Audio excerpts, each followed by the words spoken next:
This episode is sponsored by Catan Studio.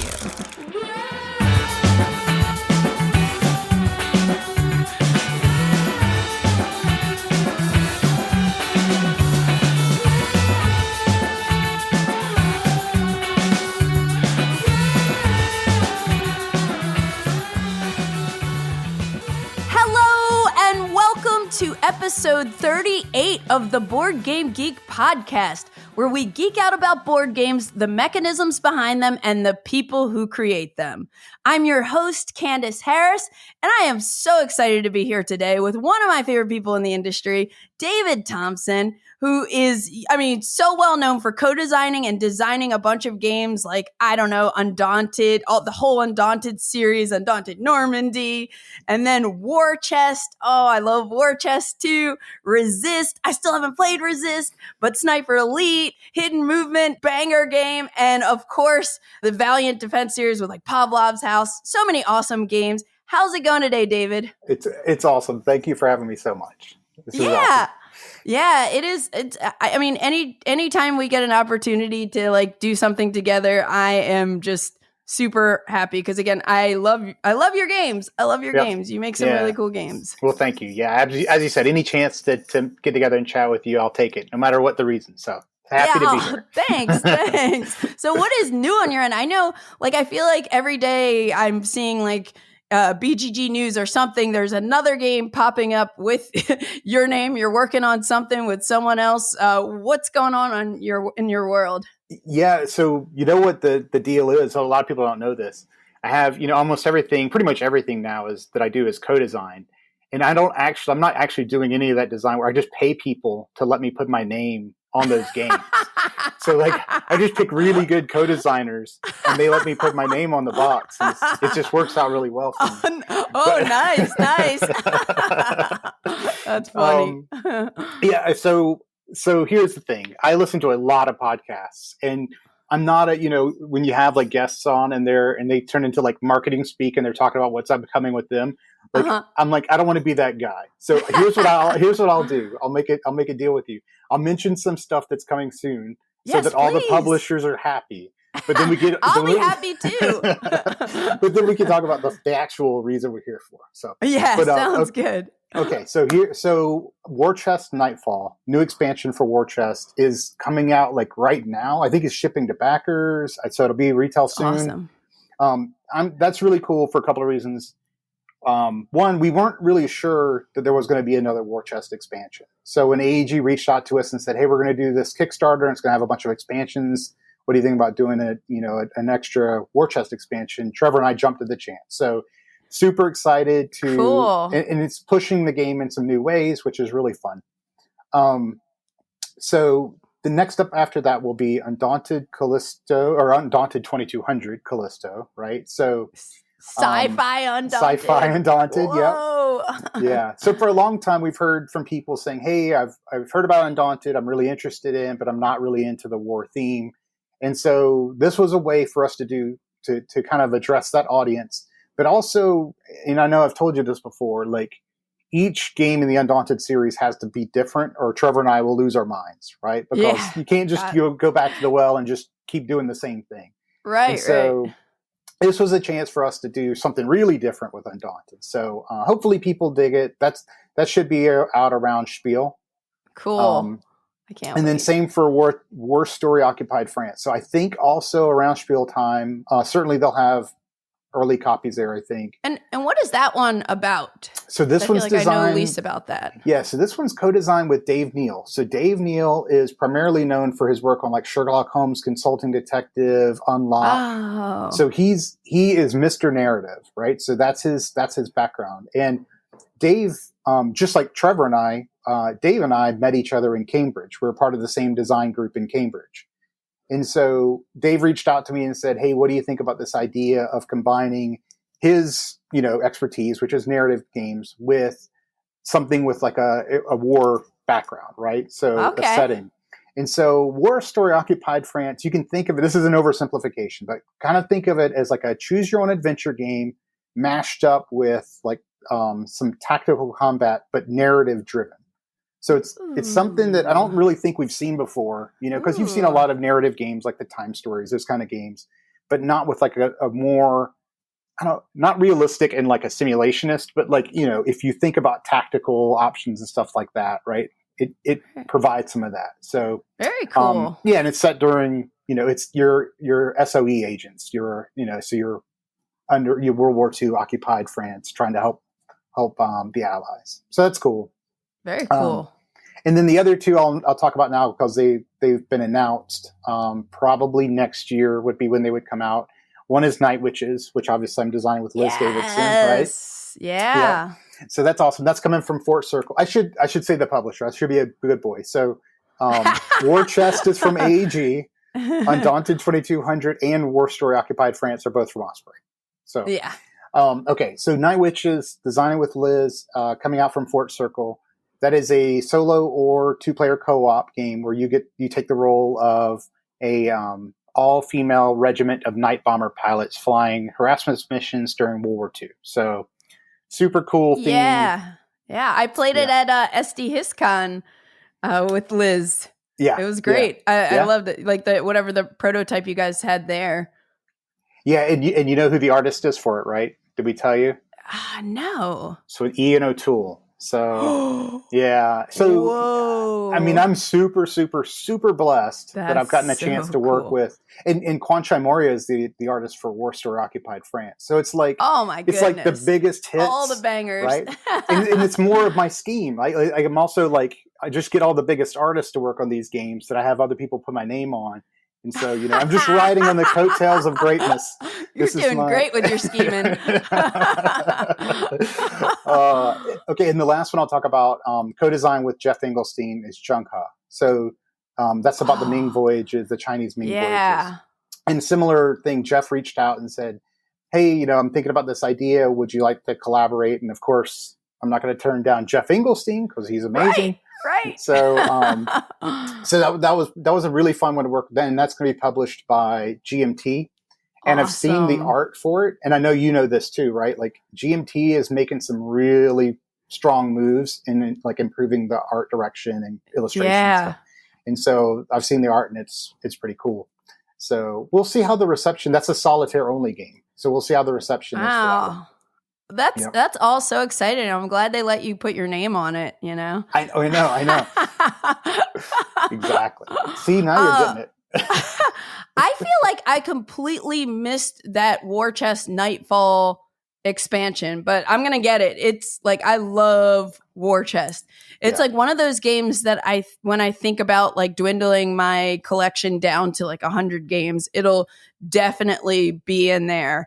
And on that front, I just saw a couple of days ago, Beth Hiley posted a BGG store update for March, and there are new GeekUp bits for War Chest. So I'm all over that. And then I also saw their GeekUp bits for Tash Kalar, which is another like kind of abstract strategy game with a little bit of theme to it, Yep. Love it, love it, love it.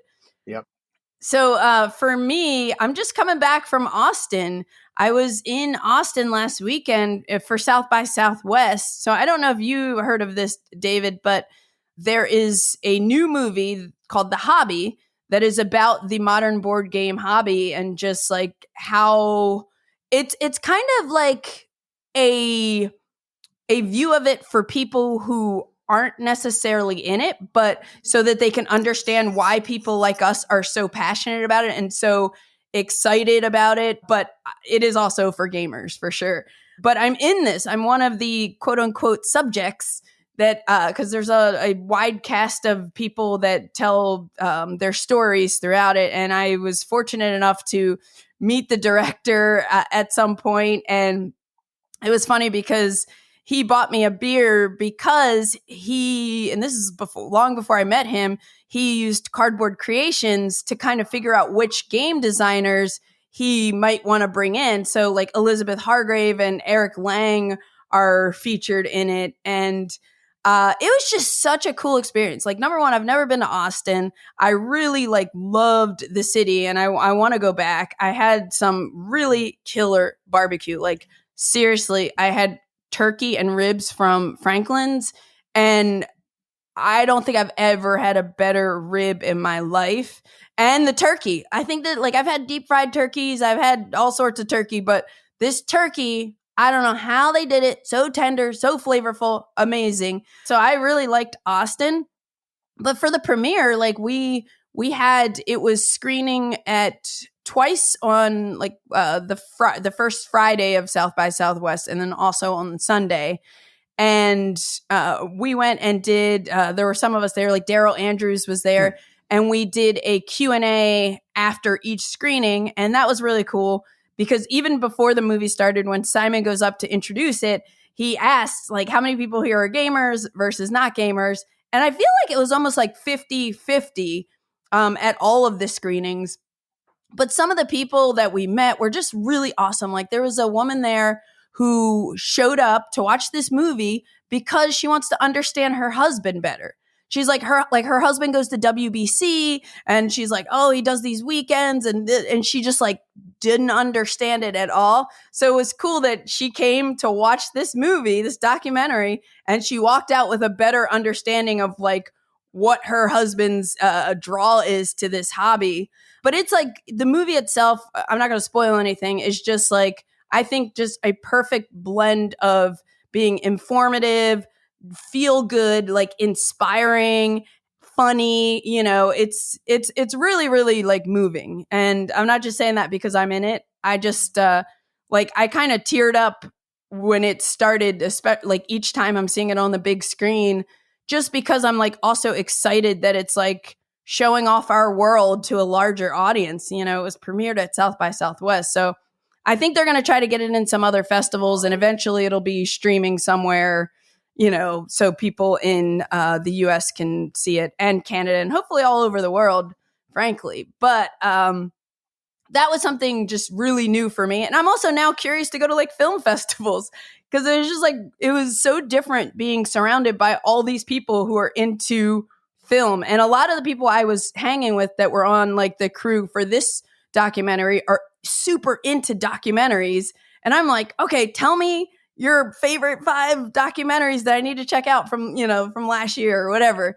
But it was just cool kind of seeing another, like being surrounded by people that are passionate about another kind of hobby. No, that's great. That's awesome. Yeah. Yeah. And it was also really cool that they ended up using a still shot that I'm in for all the advertising. So, you know, during other screenings, they're like advertising other movies, and my face just like pops up on the screen, like all over the place.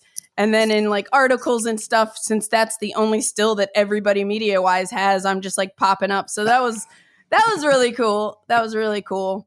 And besides that, speaking of like cardboard creations, for a while, like I've been doing cardboard creations for like 3 years now. I don't know. But for a while, people have been asking for that to be on podcast platform, because a lot of people like to consume long form interviews as podcasts. So I finally, it's been on my to-do list for a while, but I finally took care of that. And so now you can find Cardboard Creations on any podcast platform. And I have the latest 2 episodes, Apiary with Connie Vogelman and Lost Ruins of Arnak with Min and Elwyn are up. And I'm going to gradually be going back. You know, our episode will be up, David. But I'm going to go back through all the episodes and get them all uploaded there and make the Cardboard Creations episodes accessible on podcast platforms. No, that's awesome. Like you said, I mean, I consume podcasts constantly, and I almost never watch videos. Like I have to really, really, really want to watch a video. Right? Yeah. So, I mean, that's awesome. Thank you. Cool. You have at least one extremely happy listener. That's awesome. I appreciate it. Yeah. And the main reason I started it as a YouTube series was because I like flashing up images of the old prototypes and stuff like that. But hey, now you can have it both ways. If you want to see it on YouTube, you can. If you just want to listen to it, now that's going to happen. So check that out. If you're into learning about game design and how board games are created, please subscribe and listen. If you're not sick of hearing me from this. But anyway, Today, we're going to discuss our favorite introductory historical board games for anyone out there who might be interested in dipping their toes in historical board games. David and I are both big fans of historical board games. I mean, you design a ton of them, and I seriously couldn't think of anyone better to join me for this conversation. And for me, I find so much joy in historical games because, well, for lots of reasons, but the joy that I find in them completely surprised me because I wasn't in school. I never got into history, and I was never excited about history. And it took me kind of getting into board games to eventually get into history. So I like introducing these games to people to see if, that'll happen to them too. Maybe it's something you never thought you would like, but, you discover you really like. Yeah, I mean, for me, it's interesting because I can see the evolution of myself as like a gamer and a person kind of transitioning over the last probably 10 to 15 years where, I came to the board game hobby kind of late, right? Kind of recently. And so at first, when I first started exploring the board game hobby, I didn't really know what I like. I thought I would like what we know as like Ameritrash games, thematic games. And I quickly discovered Euros, and that led me to war games. And my love for war games basically started around the same time as my love for military history. But what I've seen that evolution become now is actually, yeah, that's cool. I'd still enjoy military history. I still like war games. But what I'm really getting excited about is this explosion. And it is like an explosion in the last couple of years of historical games that are not war games. And I like both. I love them both. Yeah. But I kind of view them separately, kind of under the same umbrella. But the idea of using games to explore some historical themes, especially like we're seeing, themes for the first time ever, right? Like brand new, very interesting explorations of historical themes, and not war games, right? So, and I mean like serious treatments. I don't mean like let's put a name of a historic city on a box and it's a Euro game. I mean like true historical games. It's super exciting. I mean, I don't want to be hyperbolic, but and we're not in the golden age because it's just starting, but like we're starting to see what I think, and we'll probably talk about this as we chat. Like I think some of this came out of Zenobia, the Zenobia Award, and we're starting to see all of that was a few years ago. That was 2021, but all those games are hitting now, and it's like 10 games from Zenobia 1 are going to hit. And really oh my cool God, history. we are blessed, with all of these amazing looking games. So Totally. But before we start talking about introductory historical board games we enjoy, I'd love to hear what you've been playing lately, David. So let's jump into fresh plays.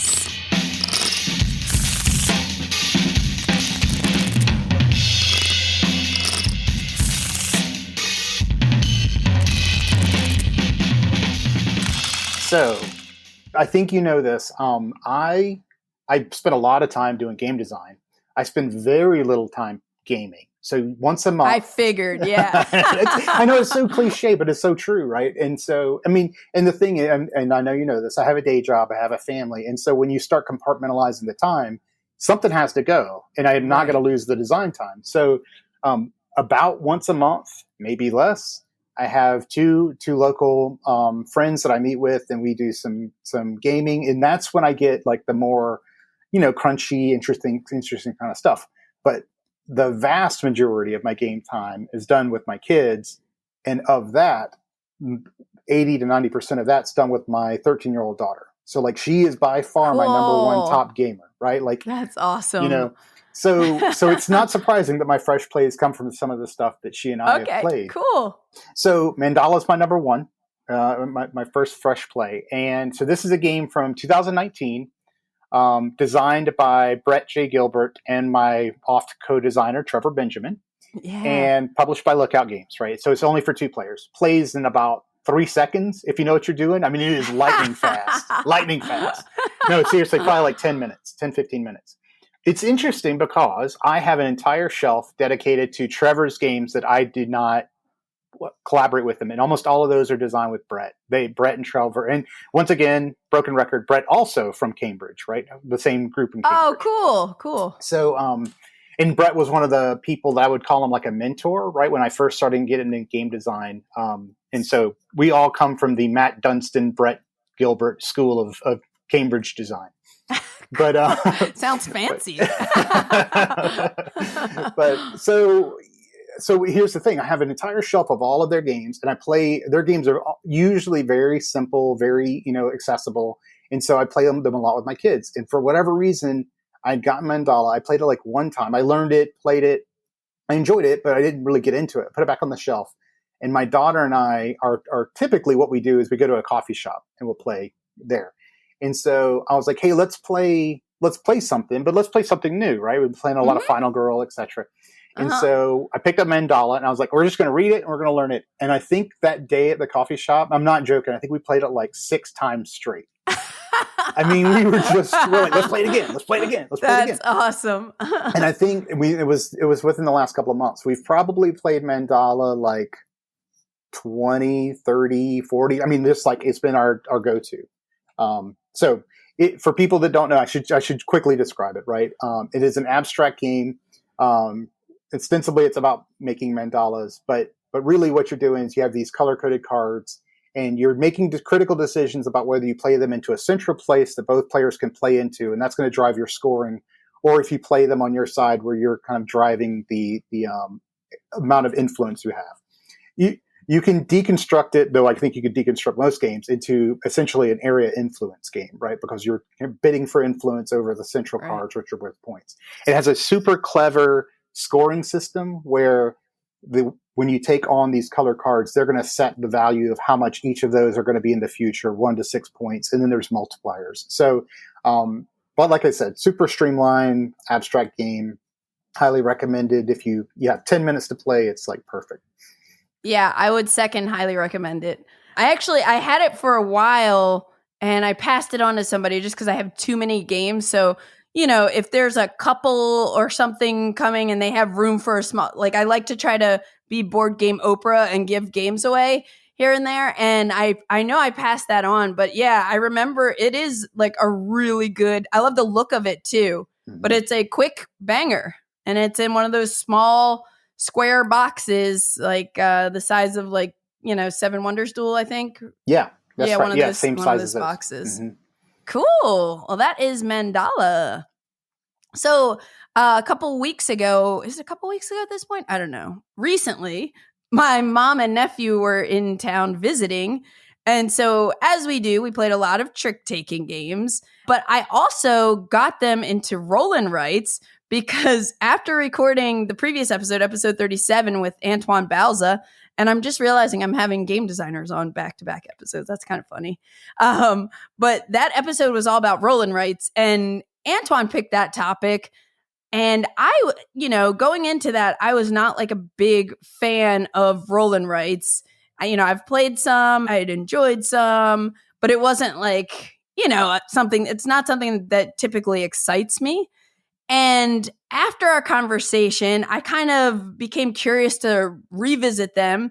And I'm like, I've been on this quest to like find my favorite, like 3 or 5, just so I have some, because I do like appreciate how portable they are, how a lot of them that are the lighter ones can, you can get them to the table with lighter gamers, take them anywhere. But a Quicks Deluxe, I ended up picking up at a local flea market, I think for like $8. And it was brand new. And that was a big hit. We played that a lot. And then in true family fashion, they kept begging me to just play something they knew. And I'm like, no, I got to expand your minds. It's like telling kids or adults to like try a new food because you don't know if you're going to like it or not. Give it a try. So I like always try to, expand their minds a bit and throw something new at them. And one of the games that I threw at them is a game called Triqueta. And along with the Hidden Wolves expansion. But this is a game that I played last year at a convention, and I remembered enjoying it. And when I was in Essen, I think I got hooked up with a copy of the base game and the expansion from the publisher. And I was like, this is going to be a good one to play with my family because it's super light, but there's like some fun decisions in there. And it came out in 2023. It's designed by Stefan Dora, who created For Sale, and Ralph Zerlind, who created Finca from 2009. I had never heard of Finca, but it seemed to be rated pretty well. And then also Dizzle, which is a roll and write game from 2019. And that was actually one of my first few appearances on game night. I was playing Dizzle. Yeah, I don't remember how I felt about it. I think it was fun. But anyway, that was just, he designed that also. Triqueta is published by Deep Print Games and Pegasus Spiele, and it plays with 2 to 5 players. It's a very light set collection game with like these nice, pretty components. They feel good in your hand. Not quite like the Azul pieces. Like I don't know what they're made of, if they're wooden or they just feel nice and they're a nice shape. And this is a game, again, another quick one, maybe not as quick as your Mandala games, but it plays in like 20 to 30 minutes. So we ended up playing the base game twice, and then we played once with the expansion. So the game is played over 4 rounds, and you have these like animal tokens, and they are numbered 5 through 10. So, maybe the bear is number 10. All the bears have the number 10 on them. Different animals have different numbers, but they're numbered 5 to 10. And you're going to make these towers, which my mom did not enjoy saying. And she said that if I was going to talk about it on the podcast, make sure the world knows that my mom didn't enjoy making those towers. It was tedious for her. But you stack these tiles into these towers, and that you'll have 4 towers because the game is 4 rounds. And then you go around and taking turns, and you either draw a tile from the active rounds tower. You draw the tile and you put it onto one of. So we were playing a 3-player game. So there are 3 possible rows that we could place this tile face up. So maybe I pull the 8. I put an 8 in row 1. And then maybe my mom pulls a tile and it's a 7, and she can add it to that same row, or she could put it on a different row. So you're drawing tiles, placing them. You can also, twice per game, draw your tile, don't show anyone, and secretly keep it face down for yourself. But then after, like whenever you decide you kind of want to pass for the round, you're going to take an entire row of those tokens. So it's kind of like if you've ever played Coloretto, like that kind of thing. So you either are going to draw a place animal tokens or eventually take one of the rows and say you're passing for the round. And after you take the row that you want, you're going to put all their face up in front of you. Now, what you're trying to do, David, is get exactly a set of 3 of each type of animal. If I have exactly 3 8s, whatever that animal is, I'm going to score 8 points for that because I made a triqueta. But if I only have 2 of them, they're just worth 1 point each. So I would just score 2 points. If I end up bringing in more 8s, let's say I brought in 5, now I have -2 points because every one that you go over 3 is a -1 point each. So you're trying to, make sure you're getting the good stuff. And I like, that's part of the reason I like the secrecy, because you 2 of them during the game, no one knows what you have. So you can kind of plan and hope to not like sort of bust. But that's really what you're doing. And then at the end of the game, you're going to see who has the most points. Now, the expansion adds these dark gray tiles and another animal that's worth 11, wolves. And the dark gray tiles get built under the towers for round 2, 3, and 4. And you have to literally draft the tiles till you can actually expose one of those gray tiles to be able to take one. And the cool thing is you could try to get the wolves. Oh, also, all the gray tiles always go face down. So they're secret no matter how many you have.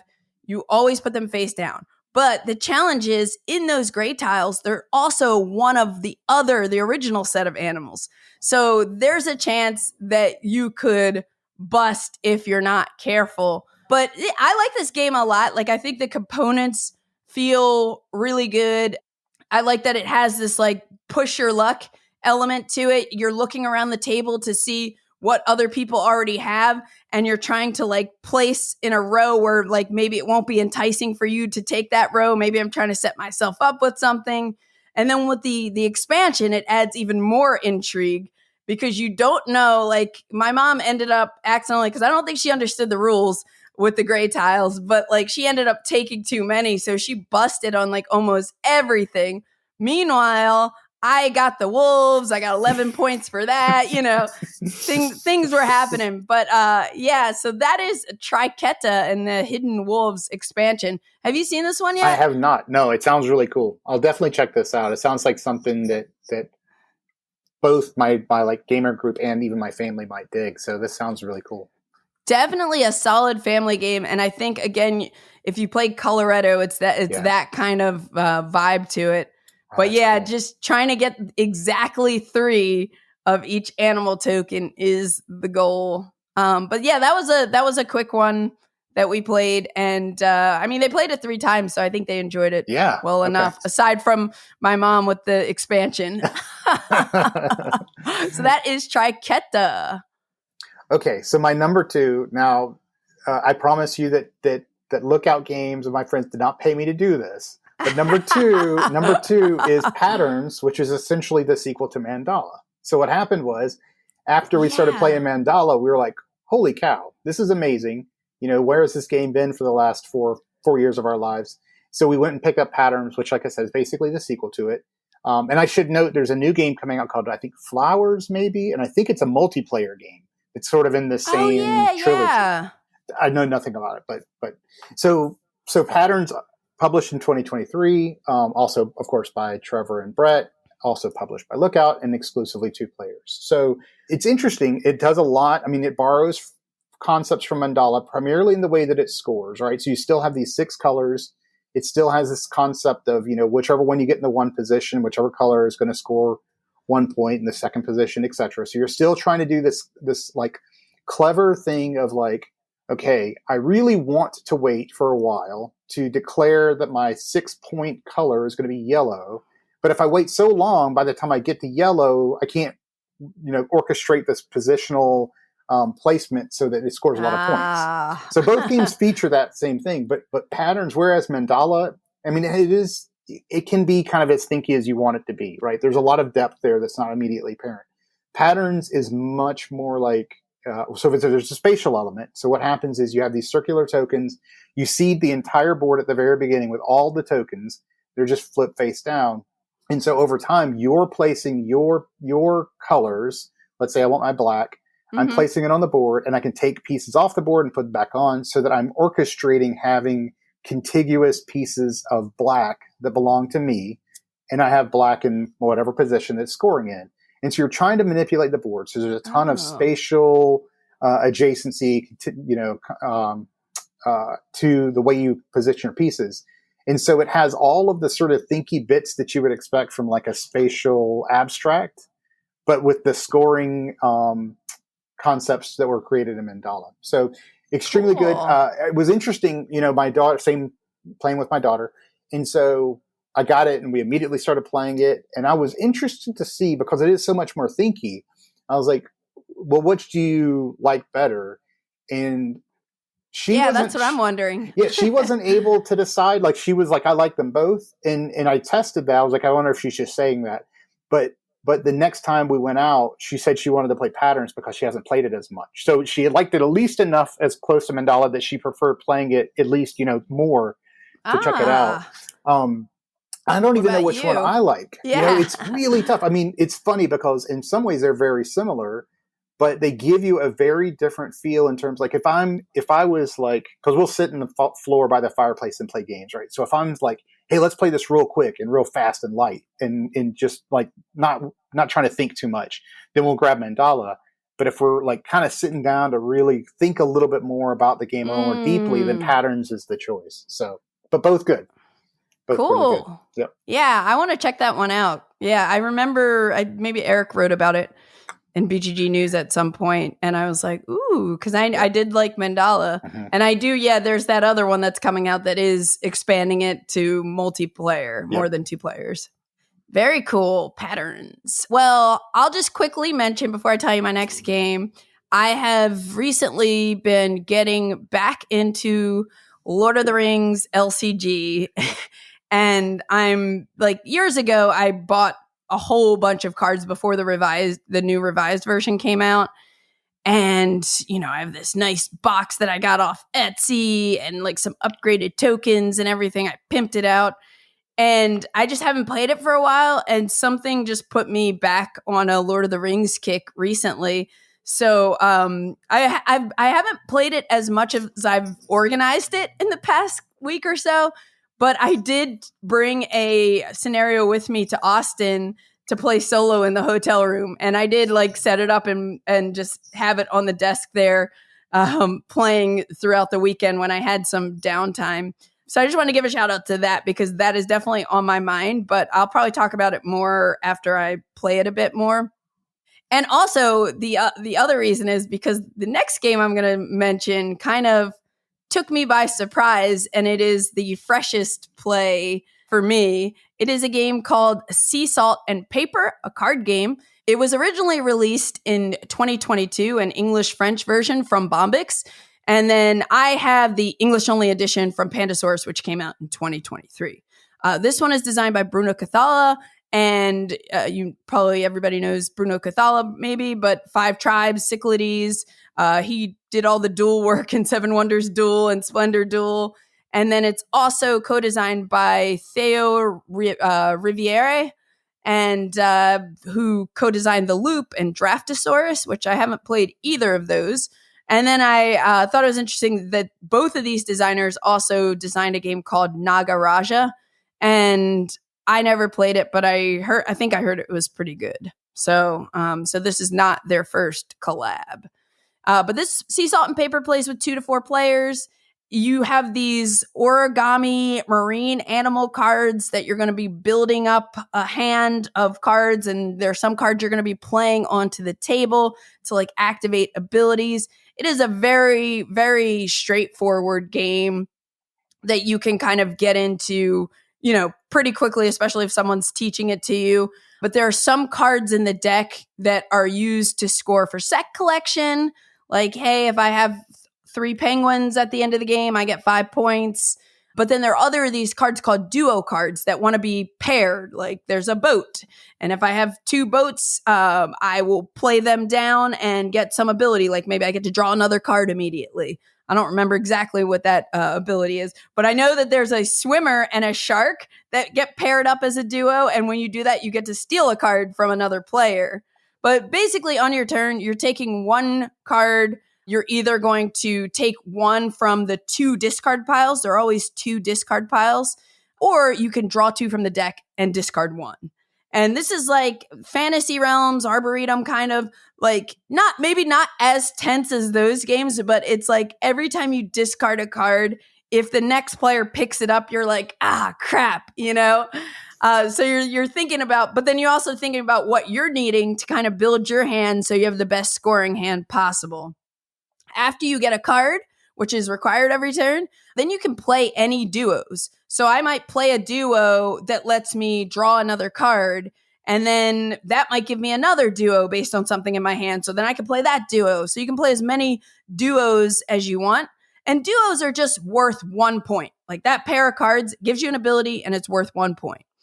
But when you have at least 7 points within your cards on the table and or the cards in your hand, you can end the round. So this is a game where the players need to end the round, or the end of the round is going to happen when the deck runs out and nobody scores any points.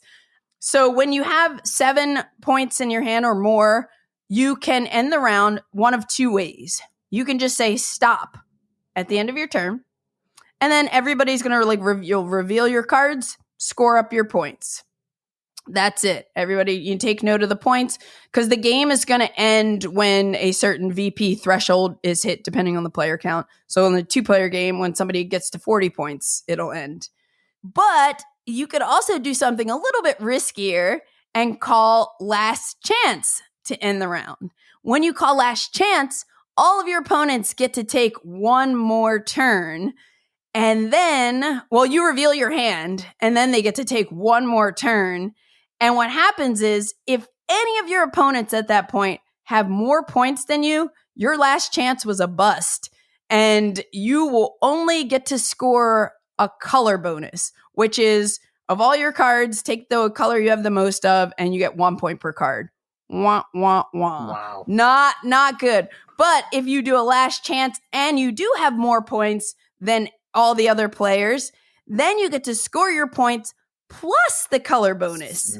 So it's a gamble though, because you'll be looking at me, you'll see I have 8 cards in my hand. What do I have? It could be junk. It could be a bunch of like every starfish or whatever, you know. So it's kind of, and my friend Cassie in a 2-player game, and this is very good with 2 players also, by the way.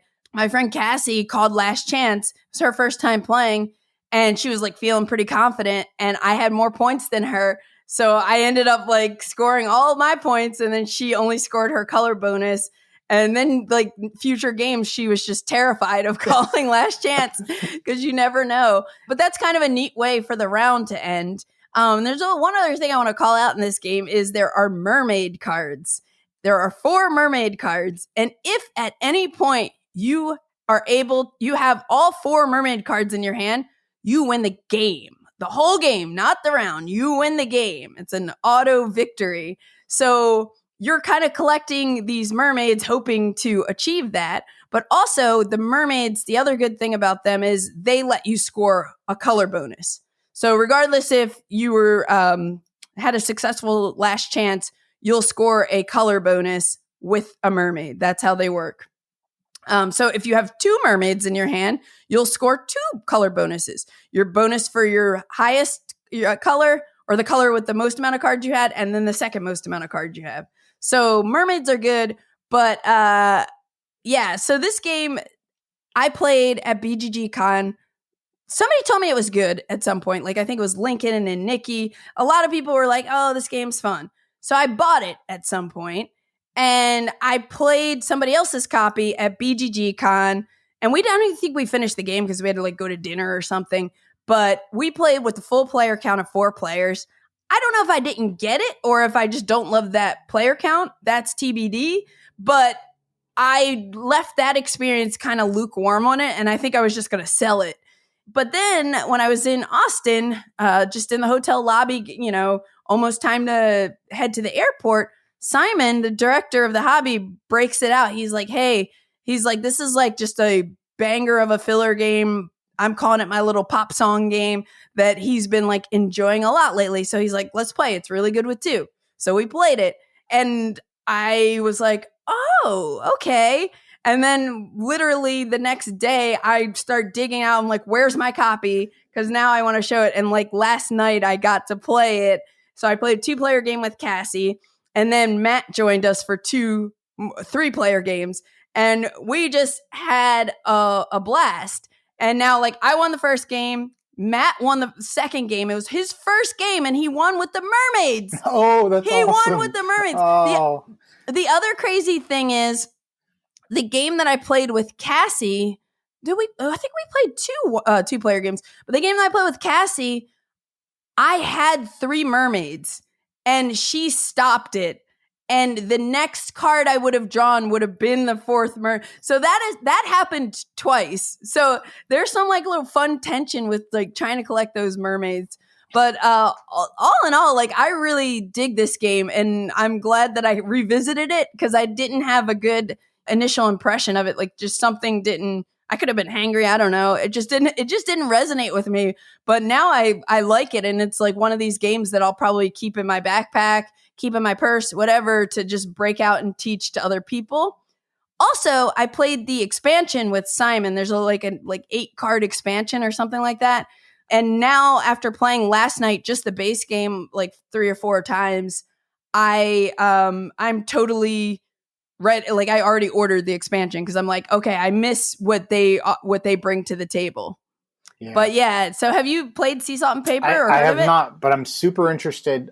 You know, Mark Johnson. Mark Johnson and I are good friends, and he's a big fan. He talks about it a lot on his podcast, 4 Games to Go.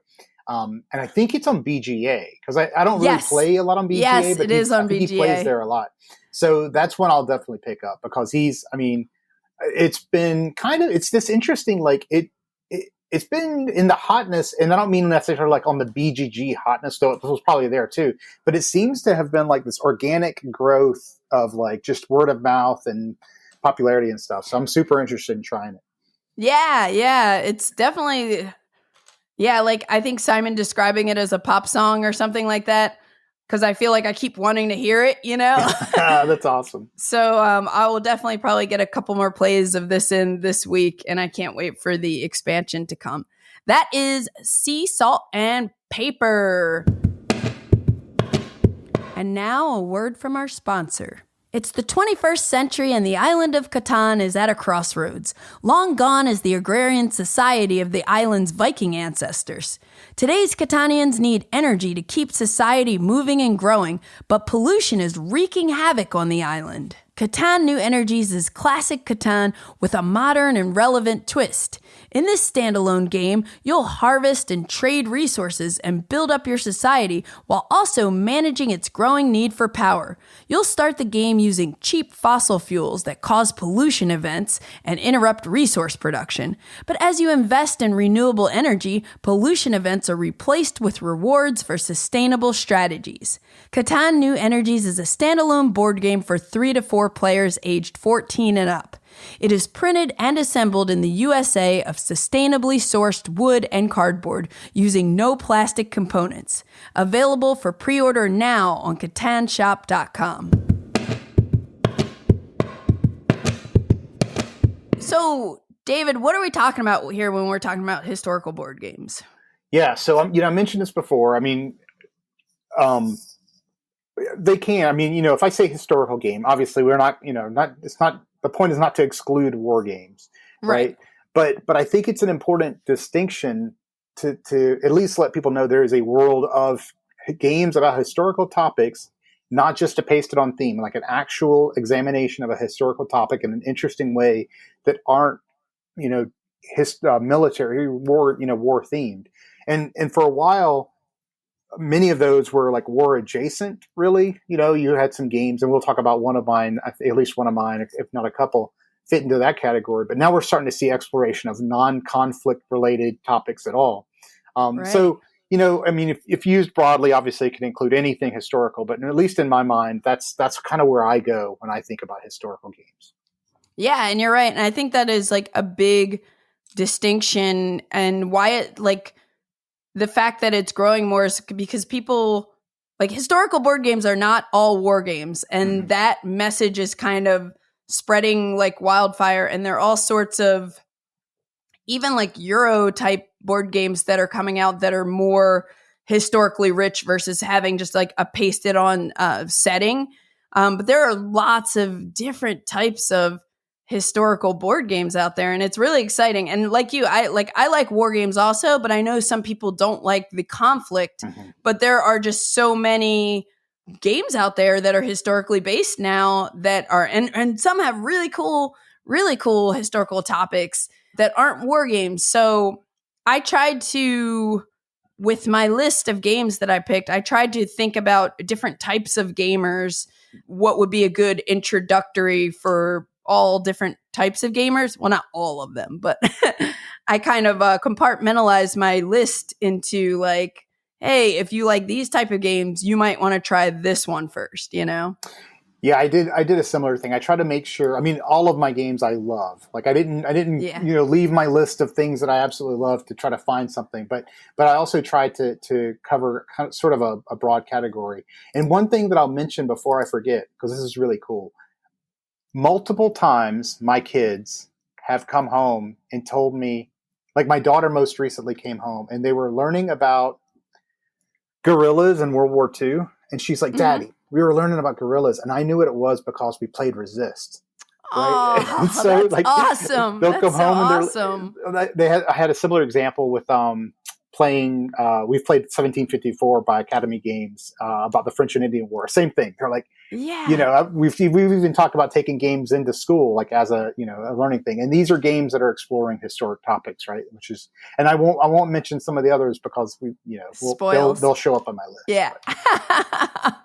Yeah. And I was also just thinking, like, for me, like, you and I are both very passionate about these games.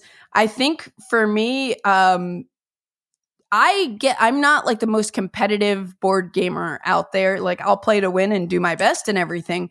But I think the thing that excites me about board games most is kind of just exploring the game design space. Like I'm just fascinated by like a work of art, these board games that people create, which is also why like I started Cardboard Creations, because I'm like, how did you make that? How did you make that thing that makes me feel this way when I play it, you know?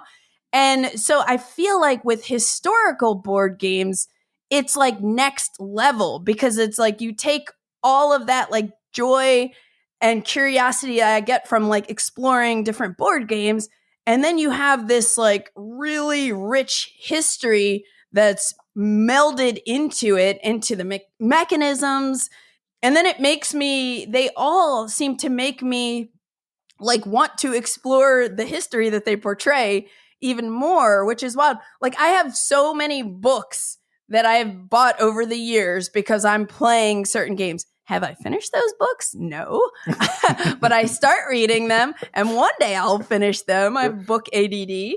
But it's just the fact that it takes me that next level. Like I'm like, oh, I played this game, or I'm about to play this game. I want to learn more about this. And this is just something I never thought would be my jam. And so that's why I'm so excited to kind of share these games with more people to see if it's something that hits with them. Yeah, I couldn't agree more. And I think the other thing to think about is, like, as you said, playing a game about a topic you're not familiar with can be a fantastic jumping off point to go and learn more about it. The other thing is that, like, so if you look at games, and I can mention these because they're not on my list. Look at games like the upcoming Winter Rabbit or Cartini, From Darkness to Light. Those games, they're about topics like, I probably would not go and pick up a book on Cherokee like mythology, right? Like, I mean, that's like, I don't have anything against it, but that's not what I'm going to pick up in the bookstore. But I'll play a game, Winter Rabbit, and then that's going to trigger like, oh, this is really cool. And I got this unique perspective into this topic. Now I'm going to, I might, even if I don't go and like read books about it, like it's an exposure to a topic that otherwise you would never, like it's not in your normal sort of worldview and what you typically have around you and stuff. So yeah, absolutely. Just having the diversity of games that are coming out about interesting topics that otherwise you wouldn't be exposed to. Totally. And so for my list of games that I picked, I just want to clarify, because I thought about this. My games aren't necessarily like, if you've never played a board game, introductory level. It's more for if you play board games or some board games, but you haven't played any historical board games. Like these are like good, I feel like good starting places. So some of them on my list may be a little bit heavier. Some may be a little like really light play. I have a variety, but I was coming from it more from the perspective of, you've played some board games and now you want to dip your toes into historical board games. Yeah. That's awesome, because without conferring with each other, we did the exact same thing. Because that's where I'm coming from too. Yep. Yeah. These are not just intro games that happen to be historic. These are in many ways targeted at non-historical games, but are already gamers. So same right. thing. Yep. Right. Same here. I did have some honorable mentions, which maybe do you want me to shout those out first? Sure. Yeah. Okay. I'll just breeze on through and then we'll get to your first game on your list. So I wanted to shout out Dual Powers Revolution 1917. I've mentioned it on episode 7 of the BGG podcast, so you can probably like get a more detailed overview if you're curious on that. But I just find it to be a really unique card-driven game, and it's very like underrated. Like I feel like not many people are talking about it, and there's like it had that calendar system that added just another layer to what you're doing on the board and everything. So I really like that, as, if you like Watergate or something like that, like it's light like that, doesn't take more than an hour to play. And then for another CDG, I had Twilight Struggle Red Sea. Twilight Struggle is such a banger, but it's a beast. And I love that they made Red Sea, because it's now you get all that tension and those tough hand management decisions of Twilight Struggle, but in a smaller package and a much shorter playtime. You can play this on your lunch break. That's why it's in GMT's lunchtime series. And then I have votes for women as an honorable mention because it has been talked about a lot on this podcast. So I reviewed it last year with Mandy Hutchinson on episode 11, and then it came up on episode 22 and a few other times. But it is just such a fantastic theme. We have a female designer, and, it can be played co-op, which gives it even more accessibility. And the production is just killer. And, it's just such a banger. So I had that as an honorable mention. One that I haven't played that I picked up at some point is called the Red Burnoose, Algeria 1857. This is a cooperative board game with deck building and area control. And most historical games will often feature men as leaders. And this one features a woman as a leader. And I'm always here for deck building and area control. And that it's cooperative is, makes it a good one to check out. And then how could I not mention all the David Thompson games? So I technically these would be on my list, but again, I've talked about many of these multiple times on the podcast, so that's the only reason they're in the honorable mention list. But like Undaunted, Normandy, any Undaunted game, just such fantastic deck building with a modular board setup and scenarios, like super banger games. And I think if you like deck building, like regardless if you like history or war games or not, like it's just all of the Undaunted series is so awesome. And hey, if you don't like the historical aspect, we have the new one coming out, 2200, right? Yep. And then my final little shout out, again, under the David Thompson umbrella, is the Valiant Defense series from Danverson Games.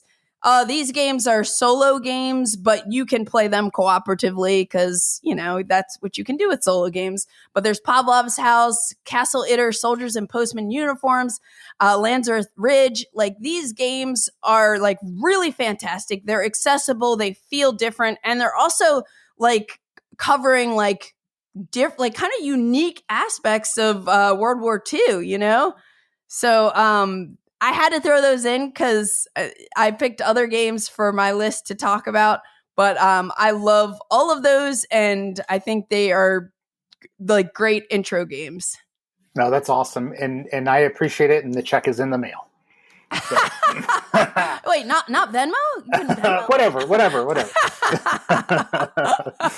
Thanks. All right, David. All right, it's your time to shine here. What is the first game you have on your list? Okay, so earlier I mentioned I have a couple of buddies locally that we get together for our game days. Usually we're playing war games or historical games. That's kind of our thing. Though we're all Omni gamers, so we'll play anything. Lately, we've been on this kick where we're exploring like what I would call like diplomacy type games, right? Or like negotiation kind of games. And so we played things like Churchill and the new Prime Minister from GMT.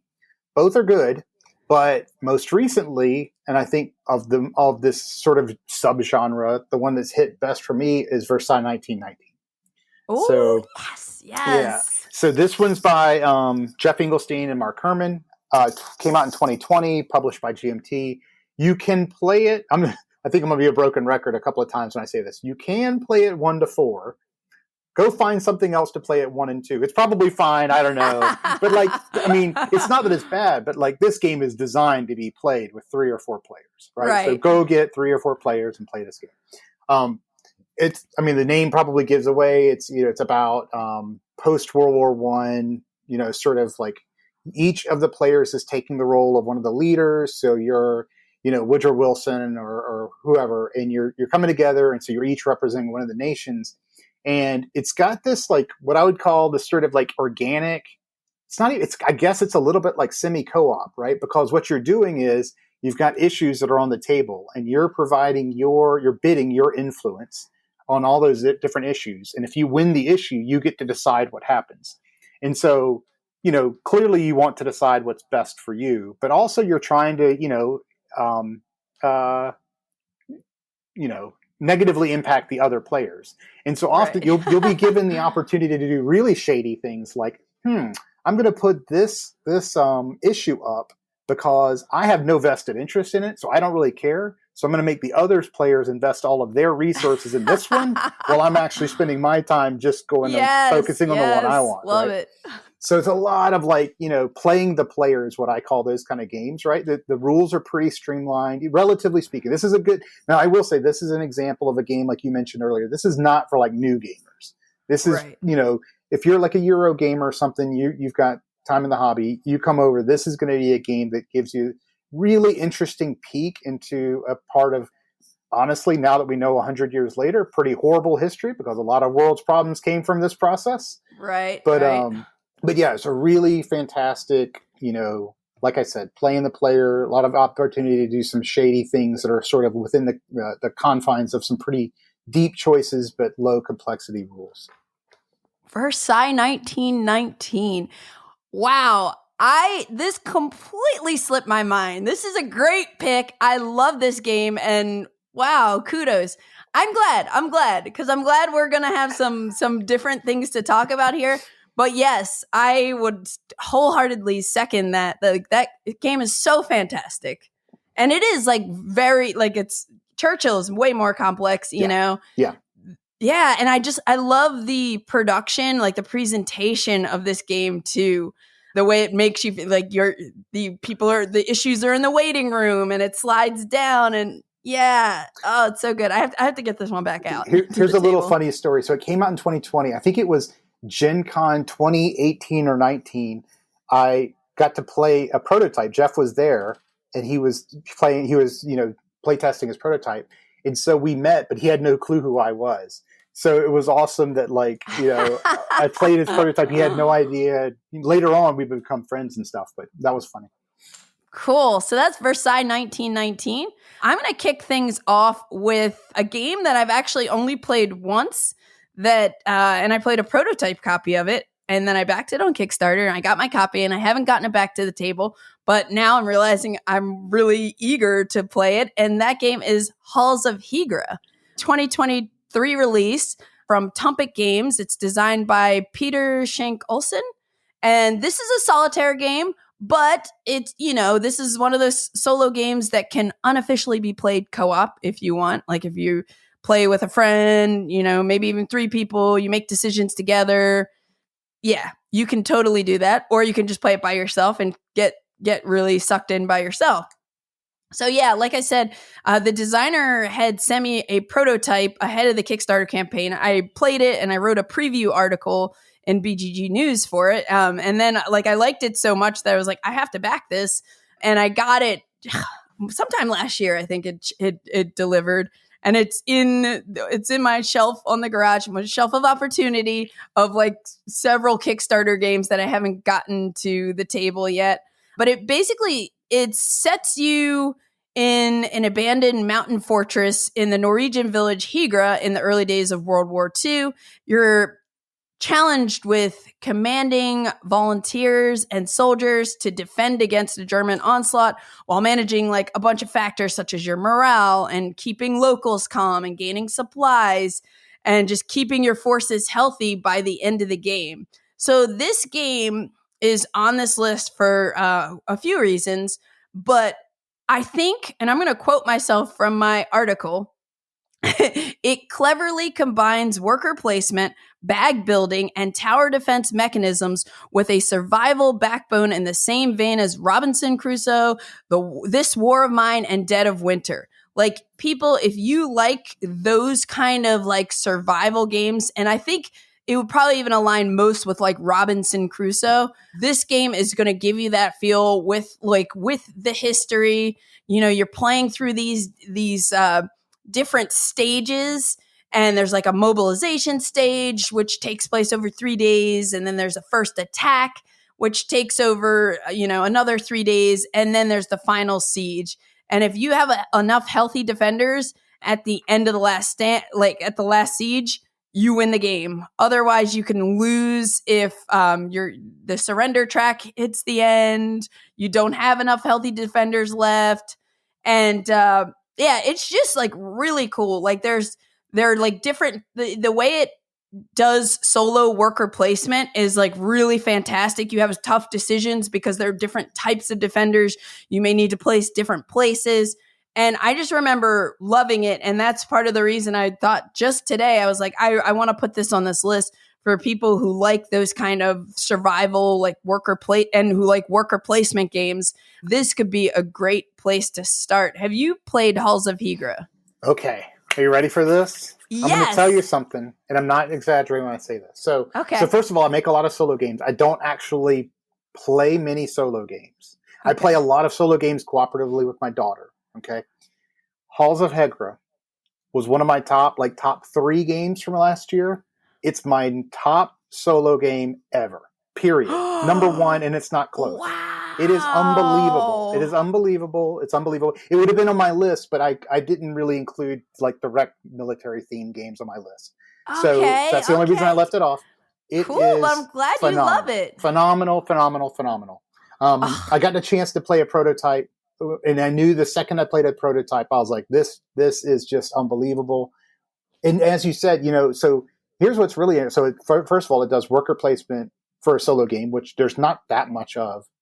And when it was like before last year, there were basically like no worker placement war games. So last year, we had General Orders come out, right? But also Halls of Hegra almost the same time. And there's a game I think called Napoleon's Conquest, which is like a 6-player game. And they all hit around the same time. And to see worker placement done as well as this game does it with this really cool theme, it's magnificent. Yeah, so I need to break this out. So it's pronounced Hegra? I don't know. That's how I pronounce it. Okay. I probably, I don't know. Yeah. Well, there you have it, folks. That's so cool to hear. Now I really want to like break this out on the table, and like it's still in shrink right now, actually. Yeah, it's phenomenal. That is Halls of Hegra or Halls of Hegra. One of those. They're probably both wrong. Okay. What's your next game? Okay, so my first game was Versailles 1919. My next game is Battle of Versailles. Okay. Ooh. So now, not to be confused, Battle of Versailles is not a battle in the traditional sense. This was a 1973 fashion show. This is a game it came out in 2024. Designed by people whose names I cannot pronounce, probably Eloy Pujayejas, I don't know, and Farron Renalius. Those are horrible. Just go look it up on BGG. This was out at Essen last year. Yeah, that's right. Yep. Oh, you said 2024. I'm sorry. I don't know. No, well, you know what? No, it's interesting. It says it on BGG. They kickstarted it? It says it on BGG. And I got it in 2023, but I was like, okay, whatever. That's what BGG says. I'll go with that date. I think they launched a second Kickstarter for like a reprint or something like that. Maybe that's why. Yeah. Okay. No, I definitely got it towards the end of last year, for sure, like in 2023. Published by Salt and Pepper Games, who's a phenomenal publisher and plays with exclusively 2 players. So, okay, like I said, Battle of Versailles was this 1973 fashion show. And so I know nothing about fashion. Nothing. I know negative information about fashion, okay? So, much to the chagrin of my daughters. So, apparently, this is probably not surprising to anybody, but at the time in the 70s, France was like, everything was, France ran the show when it came to fashion. And so apparently there was this, this thing that became, I guess, known as the Battle of Versailles, where you have some upstart young American designers who are going head to head with like the established French designers. And this is all real. Like it's about an actual event that happened. And so the game is a card driven game, right? So which means, you're playing cards for, in the war game world, what we would think of as ops points and events. But here you have a multi-use card driven kind of game. And the game does some really clever things with the way in which it handles cards. So like, one side gets to play more cards over the course of the turn. The French do, because their fashion show is like 2.5 hours long and apparently kind of boring, whereas the American fashion show was like 40 minutes and quick. And so they only get 3 actions. And so there's tons of this interesting asymmetry built into like what your objectives are. Each side has its own goals. The cards generally work up the same way, but their strengths are very different. So Yes, it's just really cool tug and pull. If you're familiar with games like Watergate or whatever, it's going to evoke a lot of the same tension in a very short period of time, which is probably my favorite type of games are those like, give me like, 2-3 hours worth of tension packed in like 30 minutes. Right. And this Yeah. game does that. It does it in spades. So, but I mean, this is like, so I got this game, I backed it, first because the publisher's amazing. The art's really like, unique, because it's actually from a fashion magazine artists, right? Not just board game artists. Which nothing wrong with that, but it's interesting to see some difference. So I got it on the strength of that, and it sounded interesting. And I thought, again, my daughter might be interested in the theme. And this has been another one that she and I played it like nonstop. I mean, we probably played this like That's awesome. 20 times within a month of getting it, and so she loved it, right? So. My daughter's 13. She plays a lot of games, but it was certainly accessible enough for her to get into it. But like, this is what I'm talking about when I talk about exposing people to themes that otherwise, like, never in a million years would I know about a 1973 fashion show. Like, it's not happening. Right. But this is an awesome way to get exposed to something like that. Oh my gosh. I'm so kicking myself because both these games are fantastic. And I can't believe I didn't think to put them on my list. I guess that's just to show like there are a lot of games that could be great for, introducing people to historical board games. But yeah, I was blown away by that idea because, you hear the Battle of Versailles and you think it's going to be some kind of war game. And I've only played a partial game of this. It's on my shelf right now. So I need to like get a full game in because I know how it works. I love it. I love that there's that like runway you're moving down and everything. Oh, so cool. And I love card driven games too. Very cool. Battle of Versailles. Okay, so my next game is, I'm sure not on your list probably, but it is Border Reivers, Anglo-Scottish Border Raids 1513 to 1603. I had talked about this in depth on episode 30. You're going to hear me say that a lot. But yeah, on episode 30, it was right after I played it at SD HistCon, where you were. We were both there. Yep. This is a 2023 release designed by Ed Beach, who also designed Here I Stand and Virgin Queen. It's published by GMT Games, and it plays with 1 to 6 players. So this is a game that's set, in the midst of these raids and battles that were happening along the border between England and Scotland in the 16th century. And each player is going to like represent one of the major families just trying to protect its borders. You're trying to like manage your livestock. This game is on this list because number one, it like when I played it, it just gives me such hybrid game feelings. Like it's such a like I've never heard of this. Like I've never heard of Border Reivers before. So like the topic itself seemed very different to me. And it made me curious that, hey, were these families? But the game itself has card drafting. It has like resource management and like just, again, this really unique historical theme. As you play through, like it doesn't feel like a war game, but there's like some conflict that happens. But I love that you're kind of making your family unique and like all the choices you have and the way the event cards work. I think this is just another, I mean, it just came out last year, but it's sort of a hidden gem. And I think like it was fantastic at 6 players. I still need to try it at 4 players. I don't know how it would be below that, but I love that you have this element, people who are into all the Uwe Rosenberg games with the sheep and whatnot, you'll feel right at home with this one because you literally have, I don't know any other GMT game that has sheep tokens and horses. But yeah, this game is just fantastic, and I think it's a good one to try. In terms of complexity, I would say it's like it's maybe a medium plus.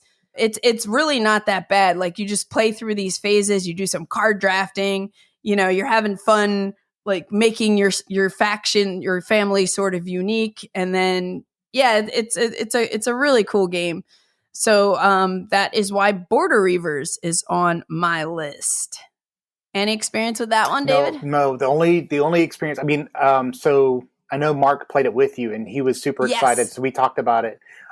It looked. I mean, I came over a few times. Now I will say it seemed to take you all a while, but I think you divided your game up like it was like interruptions and stuff going on, right? We did take a while at that game. I'm trying to remember why it took a while. I think you guys had like breaks and interruptions or something that kind of drug we it out did a it. little bit. We also had a lot of new players, and there's a lot in that game that you can do simultaneously. And I feel like some things we weren't doing simultaneously that we could have been or something like that. Okay. But even still, I think it took us 4 hours to play, but I know you can get that down. Yeah, it looked really, I mean, just the theme, first of all, the theme is really interesting to me, and like the combination of different mechanisms and stuff. But just the visual was really cool, I thought. Yeah. Like having it all laid out, yeah. It looks really different, and I like how you're like managing your notoriety in different areas also. So there are all these things that you're trying to kind of vie for, and it just made for a really exciting game. So definitely a fan, and I think that's a good crossover for someone interested in like dipping their toes. Like if I would say too, with any game we're mentioning, if the topic or the mechanism sounds interesting, like lean into that, pick games that you want to, that excite you off the bat with something, either the theme or the mechanism. But what's your, that was Border Reivers. So my next one is Stonewall Uprising. Yes. Okay? So here's a little bit about the game. Came out in 2022, designed by Taylor Schuss, published by Catastrophe, which is an interesting publisher. They're doing lots of cool things. Print on demand using Blue Panther, so they're able to do like explore some cool ideas similar to what you see coming out of like Hollenspiel. And then this is another 2-player exclusive game. So this is an interesting. I've said this multiple times. I don't play a ton of games, but I'm usually really vocal about what I play on social media and stuff, and I try to like really talk up things that I enjoy. And coming out of 2022, I had like a few games that I was like, these are the games of 2022. I love them, blah, blah, blah. And one of the things is I think I got Stonewall Uprising in 2022, but for whatever reason, didn't get it to the table until 2023. And it wound up being like the best new game to me that year. It was unbelievable. Just in terms of like what it's able to do with some interesting deck building things, right? And in sort of interesting and new ways. And then of course, like we've seen, in the last decade or so, applying deck building to new and interesting ways. So for Stonewall Uprising, it's about the Stonewall riots back in 1969. And of course, these riots were the LGBTQ sort of responding to police raids. And it became this I guess this key milestone, right, in the community coming together and like that movement. And so, but the game's not limited just to that, just to the just to the riots and the response. It starts in the 60s, so it's like it takes place over 3 phases. So you'll play through the 60s and 70s and 80s. And you're either taking the role of the man or Pride. Now, I will say, I personally struggle like taking on roles in some games, right? Like I don't want to play the man. It's just, I just don't want to do it. And so every once in a while I'll hit a game like this that like I can't play with my daughter or whatever, because I don't want to put either of us in the position. And so I had to wait around until a buddy of mine was willing to play the man, basically. Every once in a while I'll be like, okay. And I think actually with this game, I was like, I overcame my issues, and I was like, okay, I'm willing to take on the man just to see the experience of myself, because it is a very asymmetric game, right? You have very different goals. The man is trying to detain and demoralize people.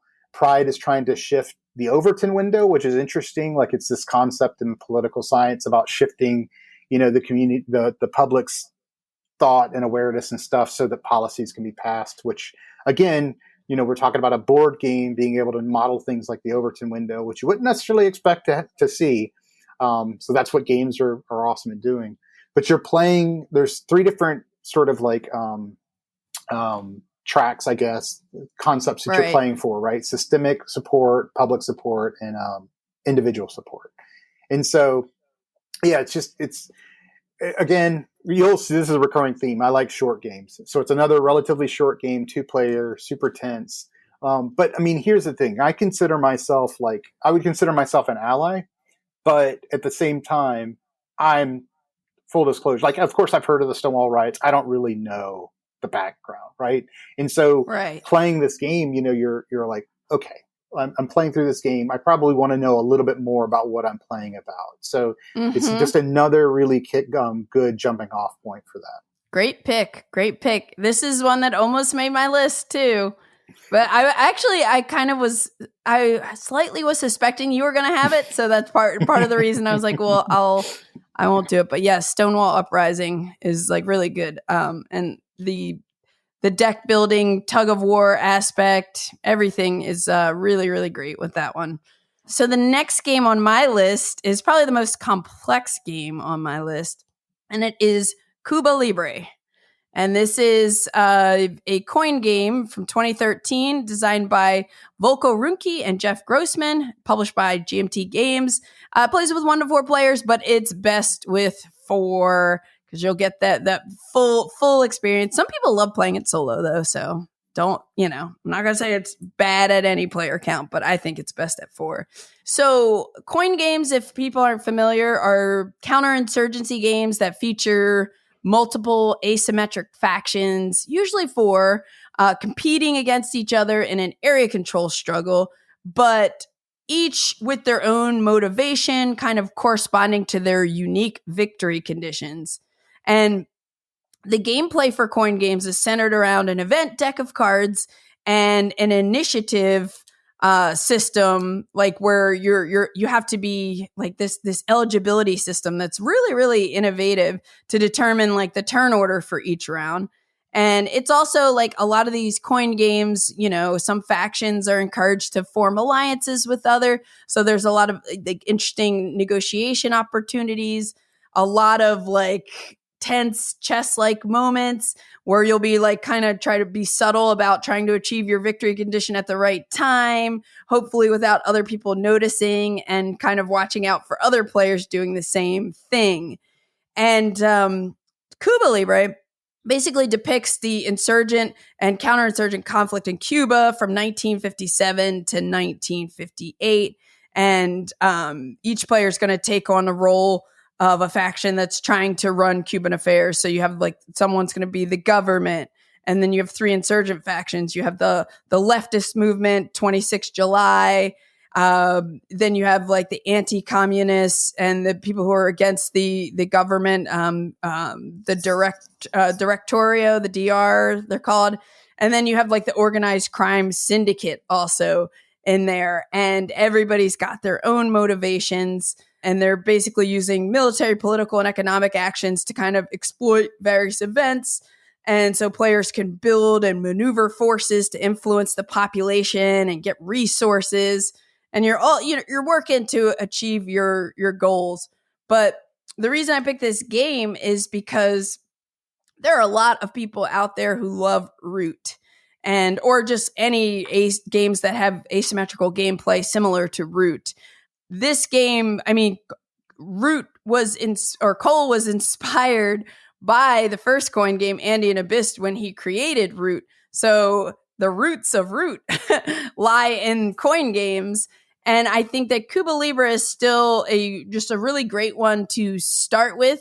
And again, this is not a light game. This is definitely heavier, and it'll take some time to learn. There are a lot of videos nowadays on this one in particular, but it has a smaller map. So I feel like it's easier to digest and get into, and it doesn't take as long as some of the other more complex ones to play. Also, the British Way is another great entry point for the coin series, but that's just for 2 players. So you're not going to get the 4 asymmetric factions going, but it's still like a really good way to kind of like dip your toes into the coin world. And that just came out last year. And when you get the British Way, it has 4 games in one box. So they have 4 different maps, and they switch up some of the components to kind of go over like different British counterinsurgencies. But yeah, I think Cuba Libre is still like, I have people who I know that like mostly play Euro games that are always interested in like, hey, I'm kind of curious. I want to learn that one. And also, I would say for my friends, a few of my friends who were heavy Euro gamers, this was our kind of entry point into historical games is the coin series. And I think one of the reasons is because, the pieces, you're moving around wooden pieces on the board. It looks like it's this area control kind of game. So there's some familiarity. And there's just so much going on. There's like, from a design perspective, it's really, really, really cool. And there are a ton of games in the coin series now, and even more coming out. But again, I think Cuba Libre, if you're looking for something that's 4 players, that's a good one to start with. Yeah, one thing I would just mention is it's often cited as like probably the best one to start with. I will say for me, it is the first one. It's the first one I played. But for me, I found it a little bit more accessible to start with something like Liberty or Death, because I understood, like, it was closer to me. Like I knew more about it, right? And so I didn't have to, because I didn't, when I played Cuba Libre, I didn't really understand. I certainly didn't understand intuit the motivations and stuff of each of the factions. And so you're trying to like learn the game and understand why you're doing things.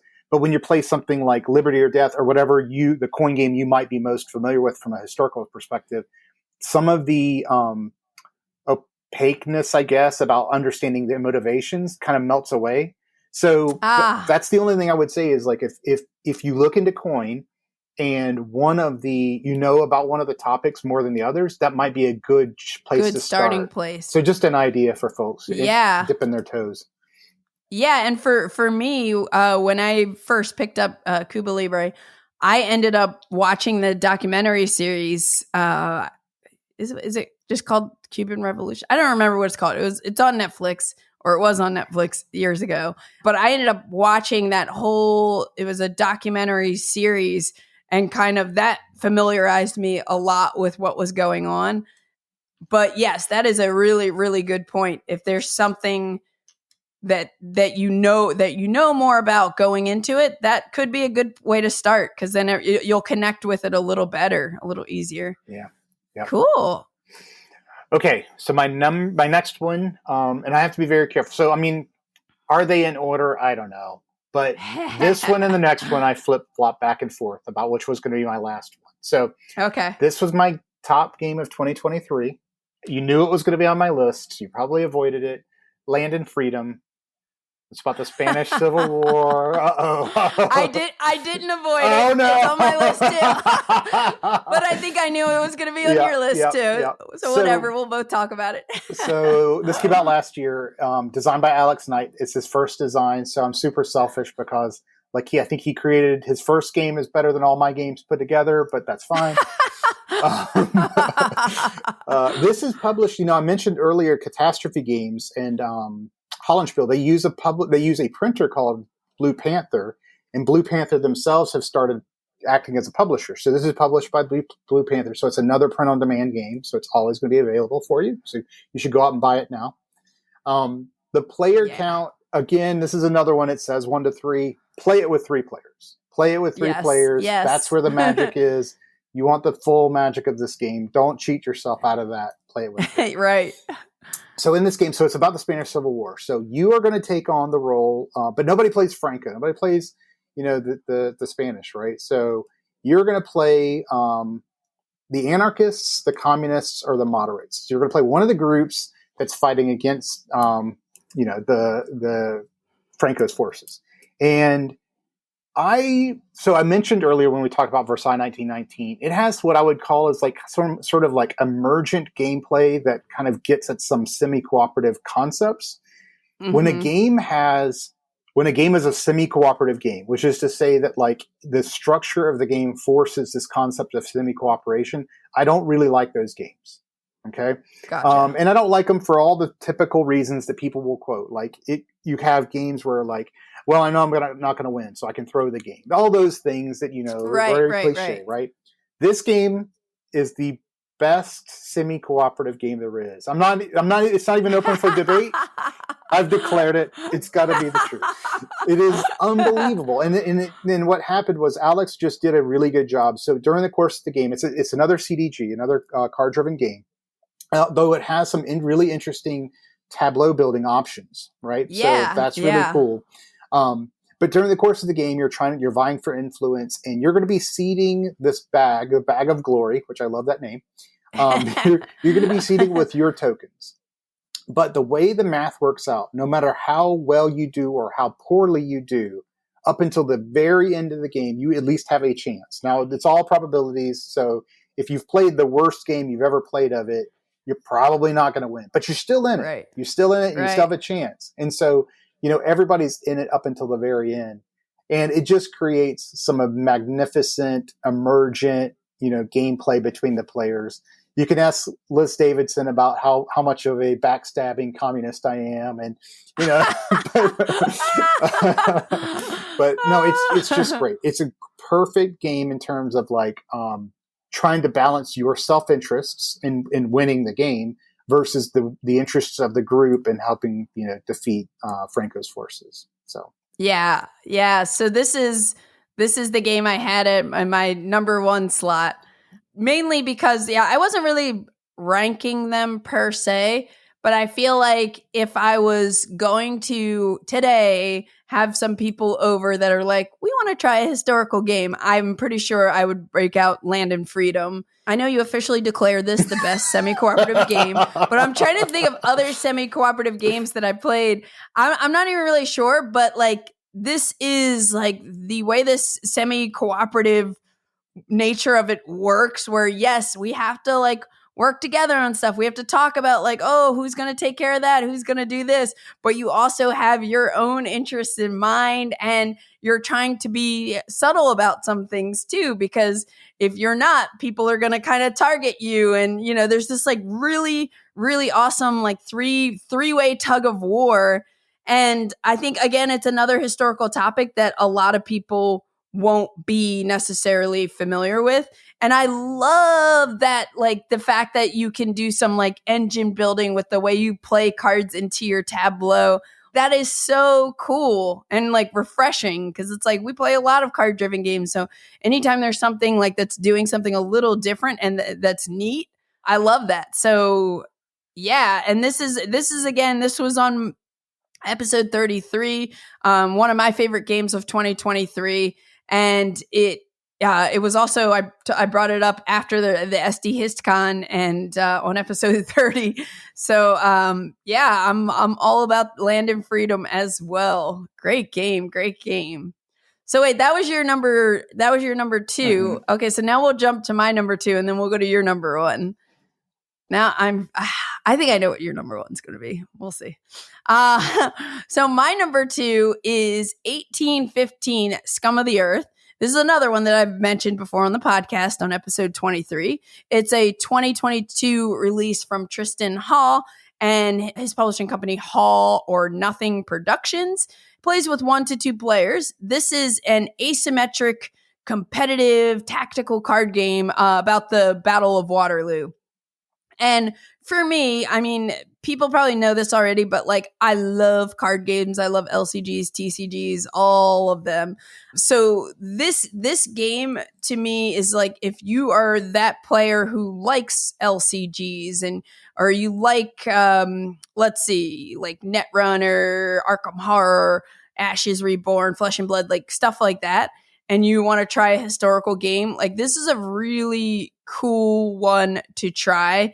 All or Nothing sent me a review copy of this at some point. I think I saw Ricky Royal had posted videos on it, and I was just ooh, this looks really, really, really cool.